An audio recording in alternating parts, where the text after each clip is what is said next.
Plato's Closet in West Ashley and North Charleston are springing up cash. Just sell us your gently used warm weather styles like tees, shorts, sandals, and more. We're paying cash on the spot for gently used spring styles for guys and girls. Support sustainable fashion. This spring, do your thing and recycle the spring-inspired clothes, shoes, and accessories that are just hanging in your closet for cash on the spot. Let your spring clothes bloom into cash at Plato's Closet. Plato's Closet, located in West Ashley on Sam Rittenberg Boulevard and North Charleston on Rivers Avenue.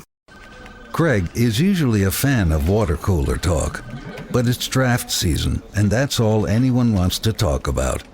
The Athletic has loads of articles about this year's draft, but Greg doesn't have The Athletic, so now he's filling up his water bottle in the bathroom sink, which, to remind you, is the sink people use after they use the bathroom. Get The Athletic and get the info you need to speak draft fluently.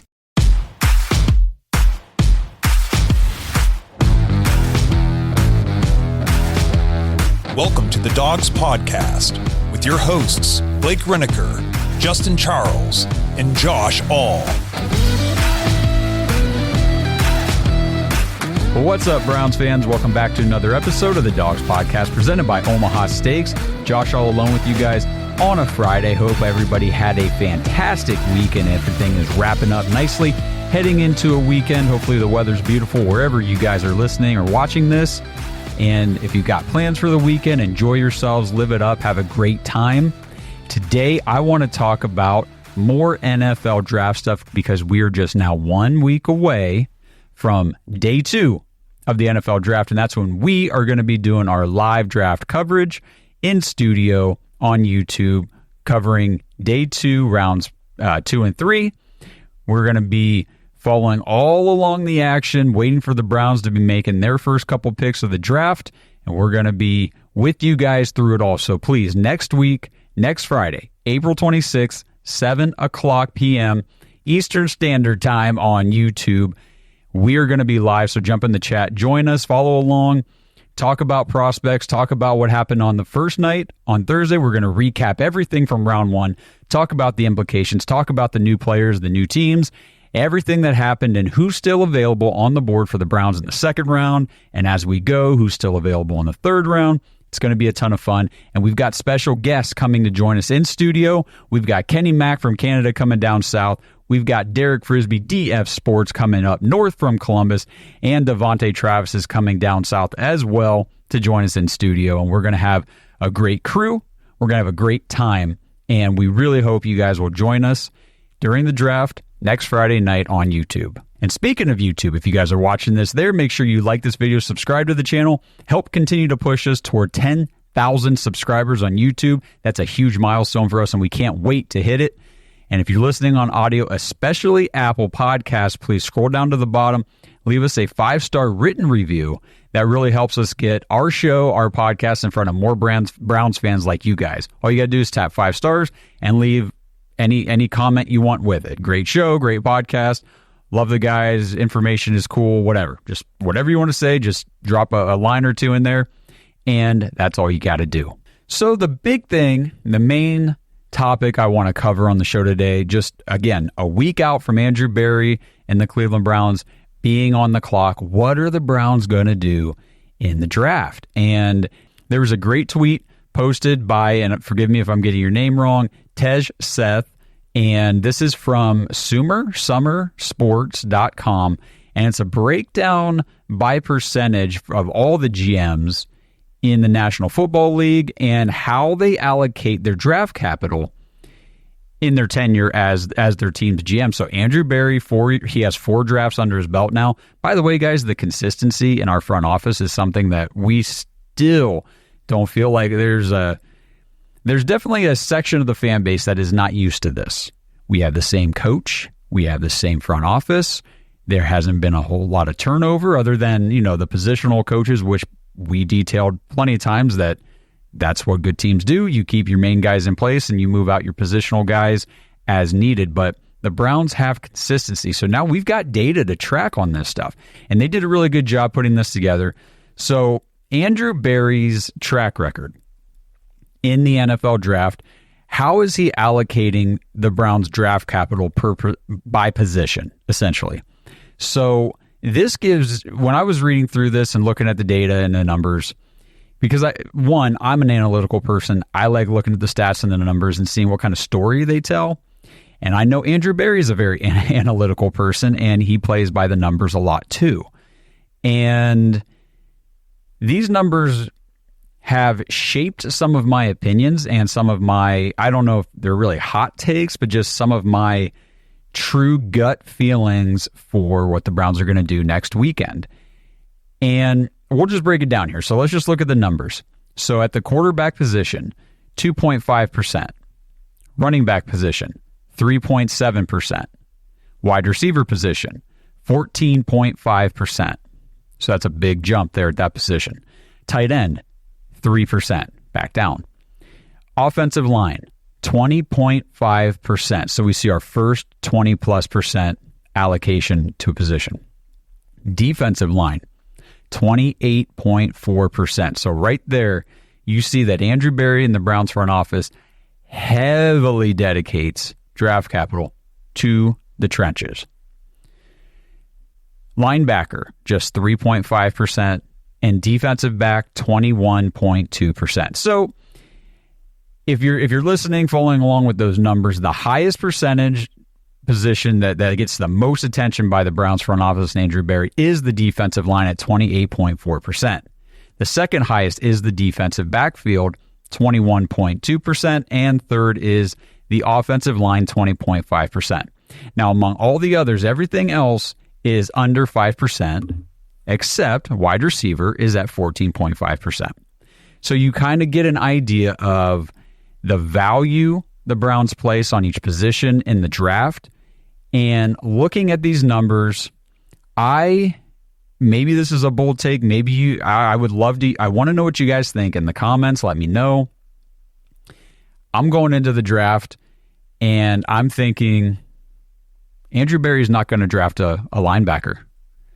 I know it might sound kind of crazy to some of you guys because that seems to be the biggest need for the Browns on their roster.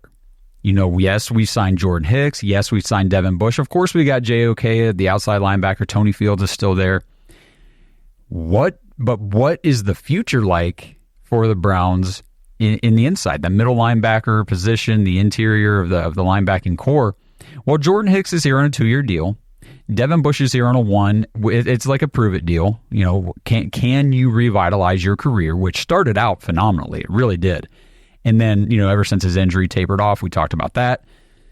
But again, new team, new system, new defensive coordinator, Jim Schwartz. If he can't get the most out of Devin Bush, then career is likely going to just go into that, if he continues to play journeyman backup type of role. But we'll see what happens with him. But the linebacker position is not one that we've seen the Browns. Oh, man, I don't know how to say this. I'm trying to figure out a good way to say this without sounding like a dick about it. They just don't care about it. There's really no other way to say it. The Browns just don't care. I mean, if you look at their position or by the draft breakdown, the lowest is quarterback. Of course, that makes sense because Andrew Berry started with Baker Mayfield, traded for Deshaun Watson. The only quarterback he's drafted is DTR. That one, I throw that low percentage out. It might as well just be 0, except for the DTR swing last year that they took. The lowest draft allocation is linebacker at 3.5%. Oh, I'm sorry. I guess it would be tight end at 3%. But tight end's another one that they do not value super heavily in terms of the draft. But the reason that I would put more stock in them drafting a tight end this year than a linebacker goes to not just the draft allocation, that's the start of this opinion, but it goes to also the positional spending by the team. Right now, the Browns have 3 positions on the team, and I need to dig a little deeper into seeing why this one number is the way it is. And yeah, that doesn't make okay, I guess I kind of get it. Anyway, the 3 positions, if you take the team spending by position breakdown, linebacker, the Browns are allocating just under 5% of the cap, the total cap to the linebacker position. They are at 4.96%, and then at tight end, 4.39%, and at running back, 4.31%. Those are the only three positions outside of special teams, which would be your kicker, punter, long snapper. Those are the three positions that not only are they the only ones in single digits in terms of total percent allocated, they are all three under 5%. So collectively, linebacker, tight end, and running back do not even make up 15% of the spending of the Cleveland Browns roster. And I know there's probably a lot of you guys out there screaming, well, no kidding. Most of it's tied up in the quarterback, Deshaun Watson, blah, blah, blah. Well, yeah, okay. The quarterback position is the highest percent of the cap.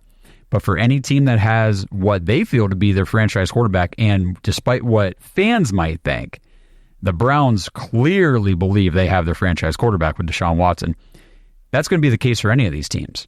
That's going to be the case for the Chiefs, for the Bengals, for the Chargers, for the Ravens, for the Eagles. Any team that believes they have their franchise quarterback in tow, it's going to be the highest percent of their cap right there at the quarterback position. But then if you drop down, what are the next three highest spending allocations on the Browns cap? They're the same as the three highest spots that they draft: offensive line, defensive line, and wide receiver. And the secondary spending is right there, pretty much even with the wide receiver. So what they value in the draft and what they value in terms of cap dollars are complete mirrors of each other. So that's why, looking at all this information, I am dialing back my expectations on a few things. So I know we've talked about Trey Benson on the show. We've talked about, well, could the Browns get a very good running back or a pretty decent running back in this draft higher up? Talked with Brian Bosarge about, he said if you want Benson, it's going to have to be at 54. He will not be around at 85. I don't think the Browns draft a running back in the second round. I don't know if the Browns draft a running back at all. The reason being, now there are some guys throughout the mid rounds that I do like that could be available, but there's a name, we talked with Brian about this too. Rasheen Ali from Marshall could be an undrafted free agent that the Browns could immediately go after and get. And he could produce. There are linebackers. There are tight ends. I don't know if the Browns are really focusing on they've got 6 picks. Now that we made the trade, we traded Leroy Watson over to Tennessee to get an extra 7th. I still don't know what the Browns are going to be. 6 picks. It's not, yes, most teams, you get 7 to each year to mess around with. We have 6, and I don't know if we're going to utilize any of those on any of the 3 positions that the Browns don't have a high positional value on. So that's why I'm looking at in the first round, second round, or I'm sorry, not the first round, the first pick that we have in the second round. My gut is leaning toward offensive line or defensive line. I think that's where they're going to probably be focusing a lot of their draft board, especially higher up with the more valuable picks. They prioritize it with their pick allocation. They prioritize those positions with their spending. So offensive line and defensive line, they'll probably see who's falling to them there. Wide receiver, yes, that could happen. I could see them going wide receiver in the second round and they probably only have 1 or 2 guys on their board that they deem worthy, positional value-wise, of that second round pick. And if any of those guys that they like aren't there, they're not going wide receiver just for the sake of going wide receiver. I think they're going to go O-line or D-line. Right now, I'm seeing a lot of Michael Hall, and there's a couple offensive linemen that could be available in that range, maybe like a Cooper Beebe, and an offensive guard who I think could step in from day one and be a starter if we needed to. It would give us some flexibility with the cap, with Wyatt Teller's contract. There's different things the Browns might be looking to do here. But I'm tempering all expectations at the running back position. I'm leaning toward, like I said before, I don't think they draft a linebacker. I could be completely wrong, and maybe they use a high pick or any of those picks on linebacker, and okay, that's fine. If there's somebody that they're like, hey, I cannot believe this guy is sitting here at pick, 227, let's get him. Let's just take this linebacker. We think he could be pretty good. And Brian made a good point on the episode last weekend about, there could be players that the Browns say, okay, we think this guy will be available after the draft. He's going to be a UDFA, but he's a good talent at that, for a UDFA, and there's going to be a big push for teams to go try to get him. Well, let's just use this last 7th round pick we have. Let's grab him now so we don't have to fight with everybody. Something like that could happen at the linebacker or the running back position. As far as tight end goes, I don't know if the Browns really want to burn any sort of draft capital on a tight end outside of the main guys. They've interviewed Jatavian Sanders from Texas. They've interviewed Eric All from Iowa. And as far as tight ends go, those are the two main guys.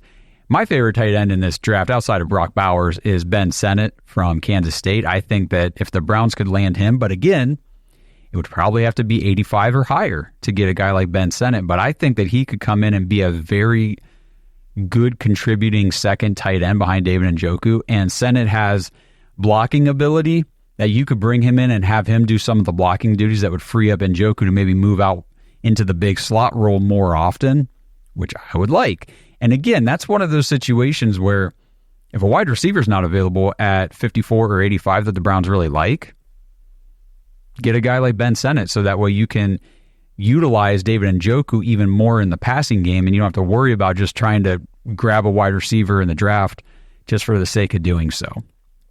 So that's kind of my quick spiel on the numbers and using the analytics to give some thoughts on what are we expecting in a week for the Browns to start doing throughout the draft. I'm thinking they come away with 2 offensive linemen, a D lineman, probably a wide receiver, a cornerback, and that's 5 right there. So your last pick, assuming there's no trading or further accumulation of picks, maybe a late running back, maybe a tight end in there somewhere, maybe a linebacker. I'm going against that. I don't know if they even use draft capital at the linebacker position at all. So we'll see. Drop in the comments. Let me know what you guys think. What are the vibes you're getting when you're looking at things, you're reading about what the Browns are doing, and who are just some of your personal favorite prospects that you think, man, if the Browns could land this guy, that would be great. Let us know who they are, because we'll talk about all your guys, everybody that you guys like. We'll talk about this stuff during the live draft show on Friday.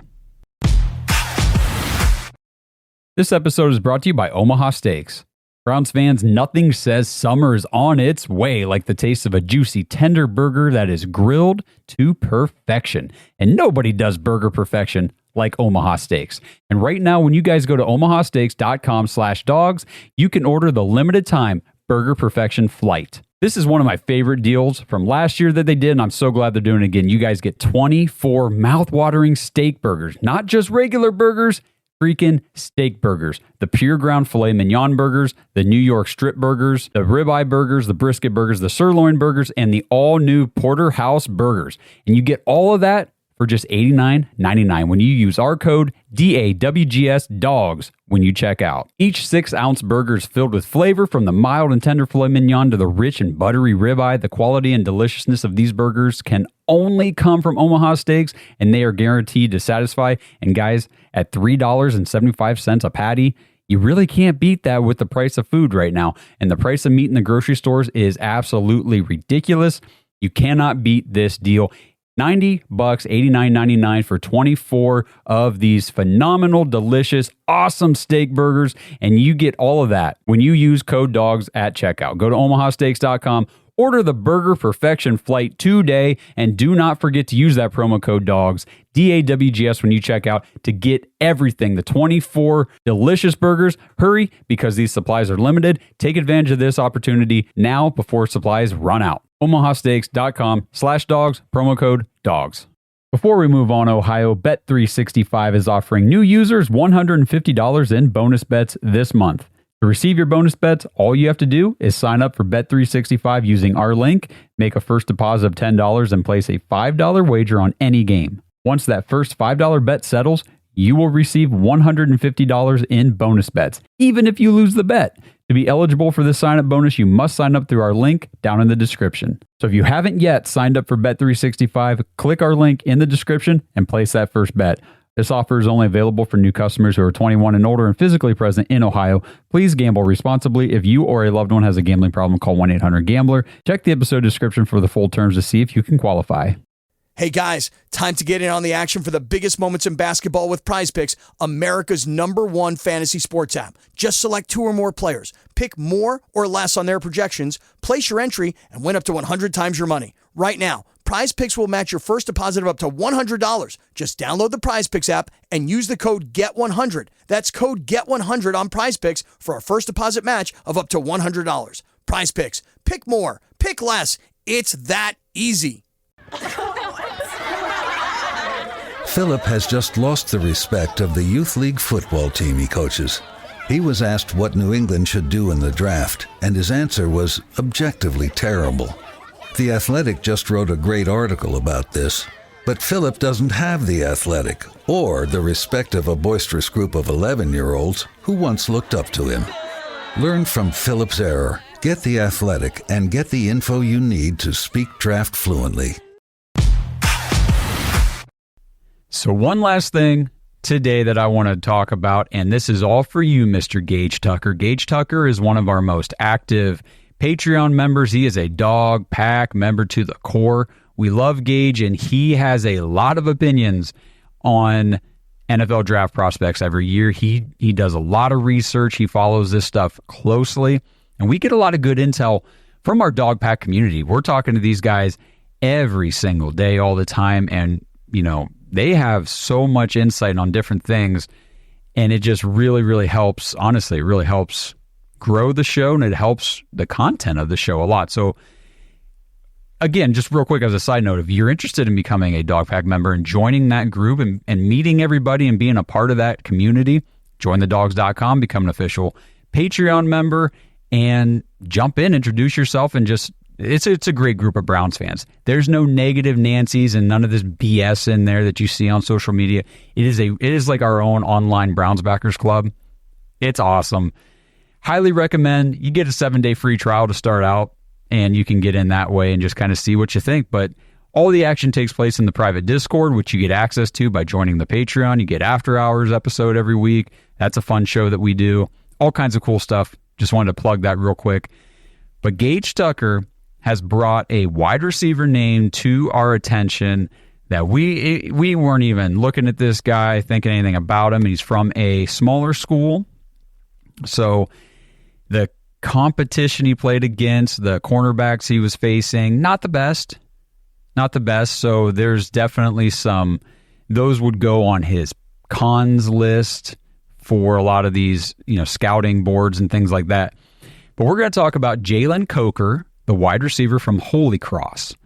And the reason we're going to talk about Jalen Coker is because, one, Gage Tucker told us to, and because everything that Gage told us about Jalen Coker sounded pretty damn good. And when I started researching him and looking into it, I thinking, okay, the biggest hang up with this kid is his competition in college. Really, it's truly it's what it boils down to for me anyway, based on what I'm seeing. There's a lot of question marks again about, okay, he kind of dominated these lesser, talented school guys. How's that going to translate to the NFL where everybody's going up against is a professional defensive back? We will see, because this guy's definitely getting drafted. And the other reason that I like looking at Jalen Coker for the Browns, you wouldn't have to use 54 or 85 probably to get him. I think we could get him, a little bit later in the draft. So let's just talk about Jalen Coker. 6'1", 208 pounds. He is a senior, but he's 22 years old. So he's still in that age range that Andrew Berry likes. This is another, I guess this is a negative. He ran a 4.57 40-yard dash. So not burner speed, but again, take the 40, especially for guys like wide receivers, take the 40 with a grain of salt, because what your speed is like on the field matters a whole hell of a lot more, Anthony Schwartz, than your speed on a track. It's just the way it is. So, and 4.57 is not slow by any means. It's not 4.2 like Xavier Worthy, but 4.5 still respectable, can get the job done. So I'll just read a couple things here. So this is from his official NFL Draft Combine profile. The evaluation for Coker boils down to balancing his pro caliber size and ball skills against his level of competition, like I said, and potential lack of NFL quickness and speed. His focus, ball tracking, and timing give him distinct advantages that other receivers lack, and his catch radius and hand strength helped him make mincemeat of Ivy League coverages near the goal line. Coker's deep speed appears to be average, so he will need to refine his route running to become better equipped to beat NFL defenders in space and open up workable windows for his quarterback. Coker is talented and productive, but the testing numbers will be huge for his draft slotting and chances in the league. So when I was just looking basically at his stats, what was his college production like? 2021, again, everything I'm about to tell you guys impressed the crap out of me. So 2021, he had 51 receptions, 714 yards, and 4 touchdowns. So that's pretty good. That would have been his, sophomore year. It's pretty young. If he's 22 now, he would have been, 20-ish then? Something like that? 19, 20? That's very nice. Followed that season up with 50 receptions, 915 yards, and 11 touchdowns. And then he ended his college career this past season with 59 receptions, 1,035 yards, and 15 touchdowns. So he had 30 touchdowns in college. And I talked with Brian Bosarge about touchdowns being a sticky stat that translates from college to the NFL. If you're skilled at producing touchdowns in college, there's a much better chance you're going to produce touchdowns in the NFL. Whereas if you were not very good at manufacturing touchdowns in college, what are the chances you're going to suddenly become good at it in the NFL? The chances are a lot lower. So I like to see that. Another thing, PFF receiving grade, 90.6, top ranked. Well, I don't want to say he's number one, but he's at the top of this class with its guys. 3.51 yards per route run. That's high. As soon as I saw that, I thought, I like that number. That's a high number. 3.3% drop rate, just 2 drops on 89 targets in 2023. That's fantastic. 52.2% catch or contested catch rate. I'll take that. Anything over 50 is usually pretty nice. And is great against man coverage, 79.4. He had 11 missed tackles forced, 13 deep catches for 504 deep yards. That was the 21st most in the entire nation last season. So Jalen Coker, while he's not going to be a high-end, highly sought-after type of receiver in this draft, I think, and Gage, again, thank you very much for bringing him to our attention.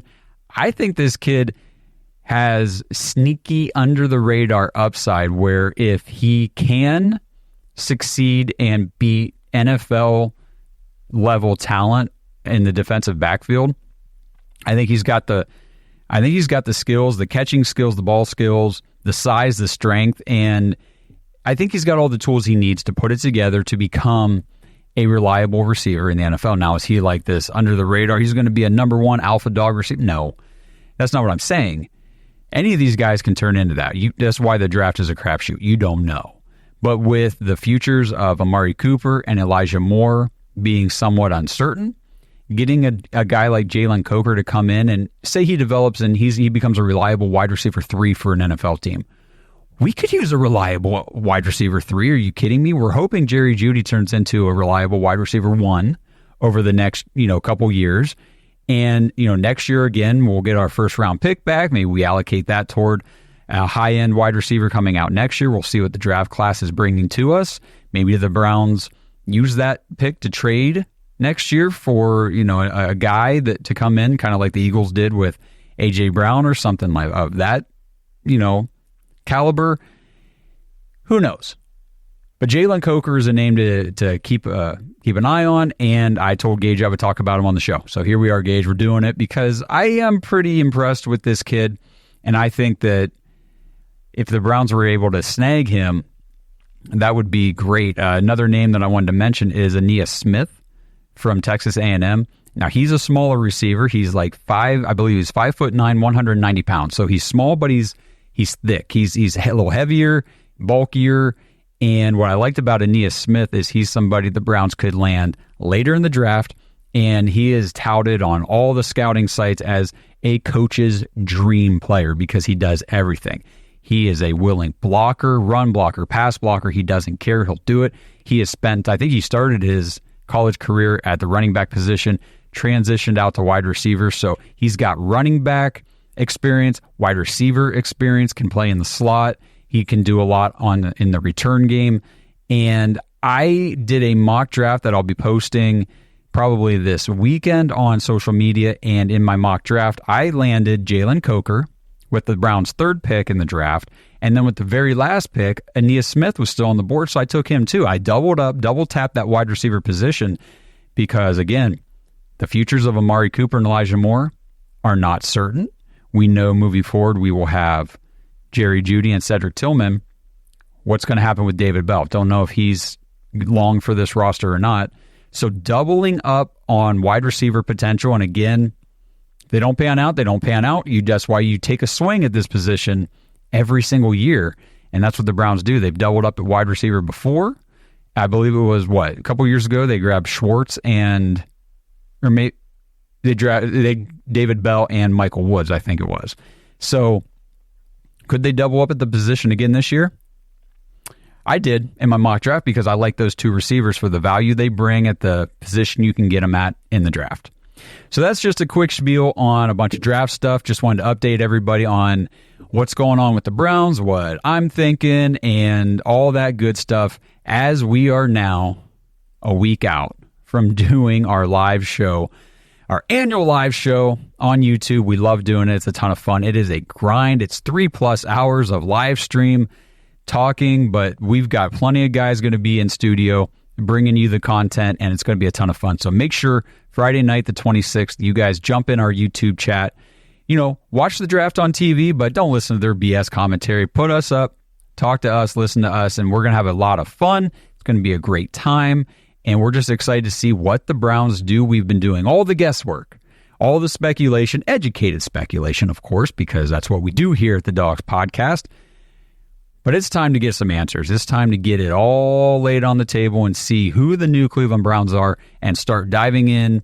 I can't wait to do deep dives into the guys we actually take, because I've been doing deep dives into players that I want the Browns to take, and now I just want to know who it's going to be so that we can start learning who they are. So I appreciate everybody tuning in. Thank you for following the show.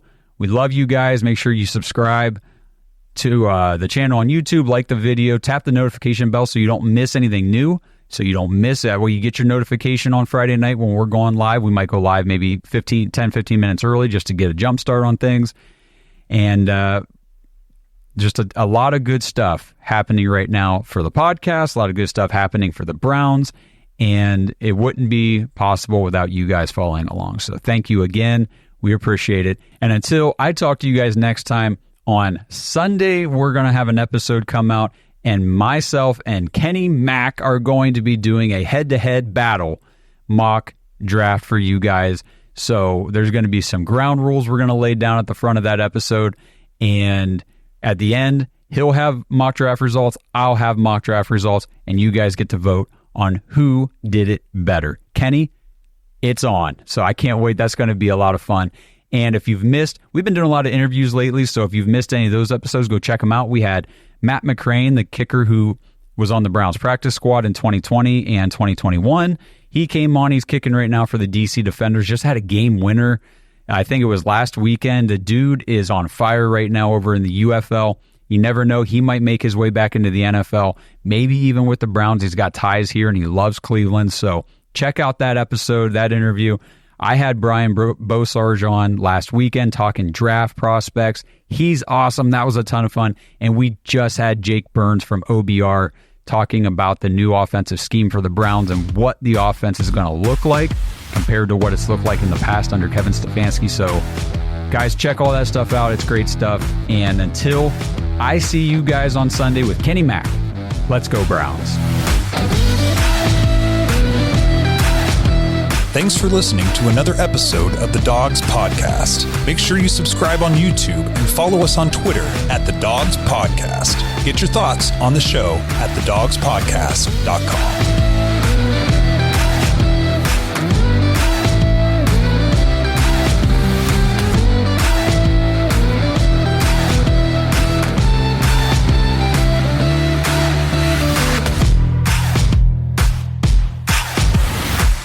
This episode is brought to you by Danger Coffee. Browns fans, we talk about how Danger Coffee is made free from mold toxins that are in 45% of the world's coffee, but that's not all that Danger Coffee has to offer. Mineral and nutrient deficiencies are a big deal. They make you feel sick, tired, stressed, and they can give you brain fog. These deficiencies negatively affect your immune system, your digestion, sleep, metabolism. Have you ever wondered why you get an initial burst from your coffee, but then you get that little crash not long after?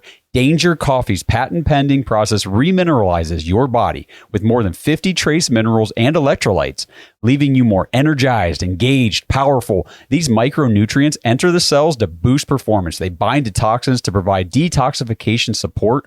I know that sounds like a lot, but the bottom line, guys, is minerals matter, and most of us really don't get enough of them on a daily basis.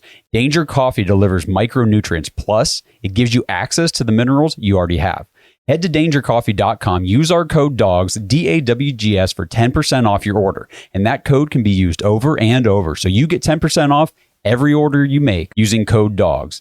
It's time to start every day off with a cup of coffee that gets you going and actually keeps you going. dangercoffee.com, code DAWGS. Plato's Closet in West Ashley and North Charleston are springing up cash. Just sell us your gently used warm weather styles like tees, shorts, sandals, and more. We're paying cash on the spot for gently used spring styles for guys and girls. Support sustainable fashion. This spring, do your thing and recycle the spring-inspired clothes, shoes, and accessories that are just hanging in your closet for cash on the spot. Let your spring clothes bloom into cash at Plato's Closet. Plato's Closet, located in West Ashley on Sam Rittenberg Boulevard and North Charleston on Rivers Avenue. Greg is usually a fan of water cooler talk, but it's draft season, and that's all anyone wants to talk about. The Athletic has loads of articles about this year's draft, but Greg doesn't have The Athletic, so now he's filling up his water bottle in the bathroom sink. Which, to remind you, is the sink people use after they use the bathroom. Get The Athletic and get the info you need to speak draft fluently. Looks like you need a vacation. Enter the 5-Hour Energy Where Will the Tide Take You sweepstakes. You could win a $10,000 dream beach vacation. Imagine jet setting off to a tropical paradise, having fun in the sun, or diving at a gorgeous reef. It's up to you. No purchase necessary. Go to 5HETide.com for official rules and to enter. That's 5HETide.com. Enter today. Ends June 30th, 2024.